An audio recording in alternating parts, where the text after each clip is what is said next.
ఇస్తే మీ బొమ్మ గీసి మీ చేతిలో పెట్టేస్తాను. ఓ అదే సరే కానీ టికెట్ టాక్కోండి నాకు. చెప్పు. ఇక్కడ ఎవడో ఏదో నా బొమ్మకి ఇస్తున్నాడు. పెద్ద రఫుట్లా ఉన్నాడు. ఓకే ఓకే నువ్వు కూడా త్వరగా వచ్చాయి. నువ్వు కూడా తీసుకుంది కానీ 100 రూపాయలేనంట. ఆటో వాడు తొందరగా ట్రై చేయమని చెప్పు. త్వరగా వెళ్ళమని చెప్పు. సార్ అయిపోయింది సార్. అయిపోయిందంటే లైన్లో ఉండు. లైన్లో ఉండు. త్వరగా వెళ్ళమని చెప్పి ఆటో వాడిని.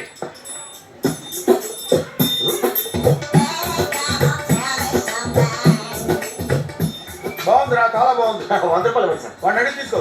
వాడిని అడిగి తీసుకోరా. వాడిని అడిగి తీసుకో. మీ బొమ్మే కదా సార్. హలో త్వరగా బయలుదేరుతున్నావా? త్వరగా రా. ఏంటా సౌండ్? యాక్సిడెంటా? ఏ సెంటర్లో? నేను వస్తున్నా ఉండు. సార్ సార్ నా 100 రూపాయలు సార్. వచ్చాక లైన్లో ఉండు. జాగ్రత్త. హలో సార్ సార్ మీరు టెన్షన్ ఉన్నట్టున్నారు. మళ్ళీ కలుస్తారు. మిమ్మల్ని కావాలంటే ఎక్కడ సార్? నన్ను కలవాలంటే నీ కర్మ కాలిపోయి సగం జీవితం సక్కనాగిపోయి పొజిషన్ క్రిటికల్ గా ఉంటే తప్ప నన్ను కలవలేదు.